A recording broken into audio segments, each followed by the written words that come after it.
अरे भाग्यवान, तुम ये क्या हर वक्त इस अंडे को देखती रहती हो? जब बच्चा बाहर आना चाहेगा तब आ जाएगा। कालू, हमारा बच्चा कितना सुंदर होगा ना। मैं बहुत उत्साहित हूँ देखने के लिए।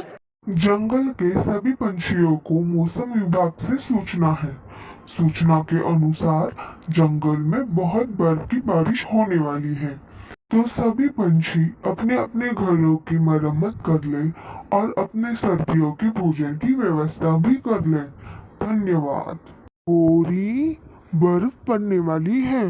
मैं अपने घर की मरम्मत कर देता हूँ ताकि हमें मुसीबत का सामना ना करना पड़े।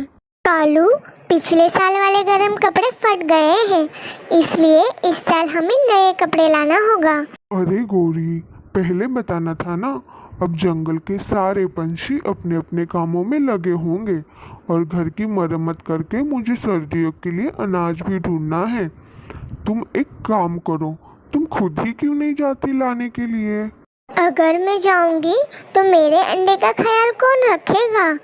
तुम्हें पता नहीं जंगल के शिकारी पंछी कैसे हैं, वो हमारे अंडे को खा लेंगे। ठीक है गोरी, तुम यही रहो। इतना कह के कालू अपने छत की मरम्मत करने के लिए लग जाता है। छत ठीक करने के बाद उसे अनाज ढूंढने भी जाना था। दूसरी तरफ रानू चिड़िया परेशान थी। उसका एक बेटा था। गरीब चिड़िया आखिर अपने एक छोटे से बच्चे को लेकर ये सब कैसे कर पाती? अपने घर की मरम्मत करना भी उसे नहीं आता था। अगर चिंटू के पापा जिंदा होते तो आज मुझे इतनी सारी परेशानी का सामना ना करना पड़ता। इस ठंड में हमारा क्या होगा? मेरे पास तो पक्का घर भी नहीं है जिससे ठंडी से हमारी सुरक्षा हो जाए। दूसरी तरफ शावनी को तो कोई चिंता ही ना थी। उसके पास खाने को तो कुछ नहीं था, लेकिन फिर भी वह मज़े में रहती। सर्दी का मौसम है, कूल कूल कूल। झाड़ों का मौसम है, कूल कूल कूल। शावनी, तुम ये क्या कुल कुल गा रही हो? क्या तुम्हें कोई चिंता नहीं? घर में अनाज नहीं और बर्फ की बारिश शुरू हो गई है। इस साल बहुत जल्दी बर्फ की बारिश हो रही है। अरे शेरो, हम ढूंढ लेंगे अनाज भी। तुम ये मौसम का मजा लो। तुम्हें तो पता है मुझे ये मौसम कितना पसंद है। हाँ शावनी, तुम लेते रहो इस ठंड के मजे। मैं तो इस ठंड में अनाज ढूंढने जा रहा हूँ। ठीक है, तुम जाओ, मैं इस ठंड का पूरा पूरा मजा लूंगी। ये शावनी भी ना कितनी आलसी है, न जाने कब सुधरेगी ये। शेरो अनाज ढूंढने के लिए चला जाता है। जाते जाते उसे रानू चिड़िया की रोने की आवाज़ आने लगती है। शेरो रानू के पास आता है।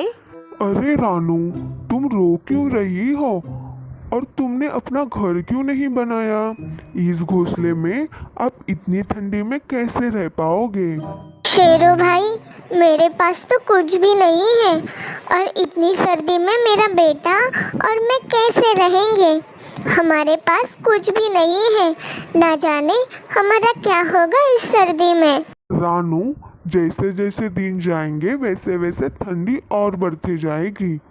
तुम एक काम करो, जंगल के बीचों बीच जो बड़ा सा पेड़ है, वह पेड़ गर्मियों में ठंडी और सर्दियों में गर्मी देता है।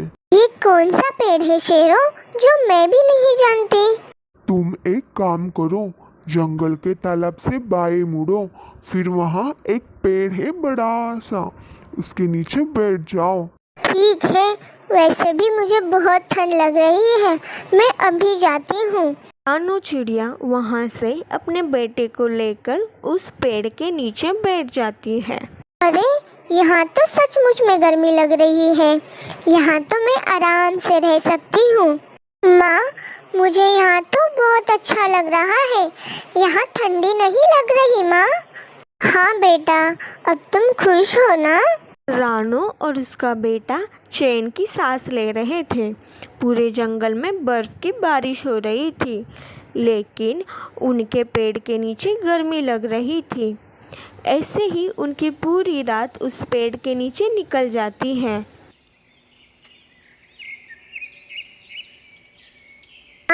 मुझे बहुत भूख लगी है।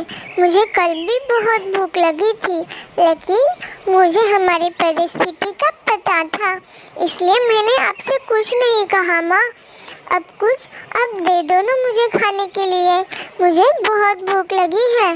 ये सुनकर रानू चिड़िया रोने लगती है, लेकिन तभी अचानक से वहाँ तेज रोशनी में फल प्रस्तुत होते हैं।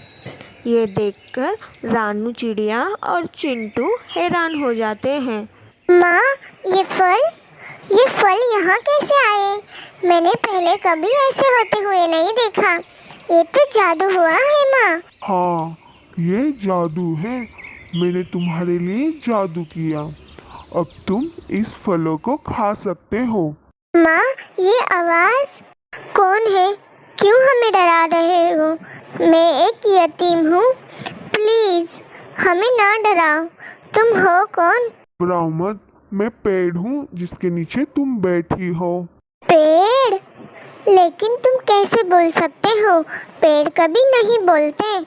रानू, मैं एक जादुई पेड़ हूँ। मैं बात भी कर सकता हूँ और सुन भी सकता हूँ। मैंने तुम्हारे बेटे की बात सुन ली। मुझे उसकी तकलीफ नहीं देखी गई। लो बेटा, तुम ये फल खा लो, तुम्हारी भूख मिट जाएगी इससे। रानू, तुम भी खा लो। तुमने मेरी मदद की और तुमने मुझे अपने साये में रहने दिया। मैं तुम्हारा ये एहसान कभी नहीं भूलूंगी। रानू, मुझे तुम पर दया आई। कहो, तुम्हारी क्या इच्छा है? मैं वो इच्छा पूरी करूँगा। मेरे पास रहने के लिए एक पक्का घर नहीं है, इसलिए मुझे इस बर्फ के बारिश में यहाँ आना पड़ा। मुझे एक पक्का घर चाहिए। आपका बहुत एहसान होगा। ठीक है रानू, अब तुम अपने घोंसले के पास जाओ और देखो। ठीक है, मैं जाती हूँ। फिर रानू वहाँ से अपने घोंसले के पास जाकर देखती है तो सच में एक बड़ा सा घर बना हुआ था। पेड़ जी, आपका शुक्रिया। आपने सच में मुझसे बहुत मदद की है। दूर से ही शावनी चिड़िया ये सब देख रही थी और उसने सोचा, अरे, इस पेड़ ने तो उस रानू को इतना सब कुछ दे दिया। अब मुझे भी इस पेड़ से कुछ ना कुछ लेना होगा। शावनी दूसरे सुबह पेड़ के पास आ जाती है। यहाँ कितनी गर्मी है। पूरे जंगल में बर्फ की बारिश और इस पेड़ के नीचे गरम लगता है। ये जादुई पेड़ है शायद। शावनी को तो पहले से ही सब कुछ पता था, लेकिन फिर भी शावनी ने एक्टिंग की। मेरे घर में तो इतनी ठंडी है कि ऐसे लगे जैसे जम जाए। अगर मेरे पास गर्म कपड़े होते तो मैं इस ठंड से बच जाती। इतनी ठंडी में मेरा शेरों अनाज ढूंढने गया है। अगर मजबूरी ना होती तो वो नहीं जाता। ये सब बातें इच्छा पूरी करने वाला पेड़ सुन रहा था, लेकिन वो कोई जवाब नहीं दे रहा था। इसलिए शावनी ने रोने की एक्टिंग करना शुरू कर दिया। सुनो शावनी, तुम रो मत। मुझसे कहो तुम्हें क्या चाहिए। मुझे चाहिए बहुत सारे गरम कपड़े और बहुत सारा अनाज। ठीक है, तुम्हारे ज़रूरत के हिसाब से मैंने तुम्हारे घर में सब जमा करवा दिया है। अब तुम घर जाओ और देखो। शावनी घर जाके देखती है तो उसने जैसे जैसे कहा था वैसे वैसे ही सारा सामान रखा गया था। शावनी, ये सब इतना सारा सामान कहाँ से आया? मैंने तो ये नहीं लाया।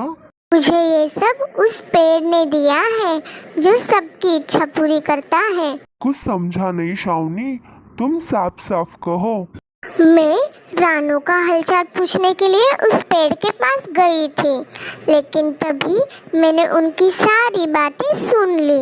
उस पेड़ ने रानू को बहुत बड़ा अच्छा घर बना के दिया है, इसलिए मैंने भी थोड़ी सी एक्टिंग की और मुझे भी ये सब उसने दे दिया। लेकिन तभी थोड़े ही देर में सब कुछ सामान गायब हो जाता है। श्रावणी, ये सारा सामान कहाँ गायब हो गया? ये क्या हो गया? मैं अभी उस पेड़ के पास जाती हूँ। ये क्या, मैंने आपसे जो मांगा था वो तो गायब ही हो गया। आपने ये ऐसा क्यों किया? श्रावणी, मैं जानता था तुम्हें कोई परेशानी नहीं है। तुम जानबूझकर मुझे वो सब कह रही थी जिससे मुझे तुम पर दया आए। लेकिन मुझे तुमने वो सब कुछ दे ही दिया था, तो तुमने वापस क्यों लिया? वो इसलिए श्रावणी, मैं सिर्फ गरीब और बेबस लोगों की मदद करता हूँ। तुमने मुझसे झूठ बोला, इसलिए मैंने भी तुमसे झूठ बोला। अब तुम यहाँ से जा सकती हो। लेकिन मेरी बात तो सुनो। लेकिन कुछ नहीं, मुझे तुम्हारी कोई बात नहीं सुननी। श्रावणी वहाँ से चुपचाप चली जाती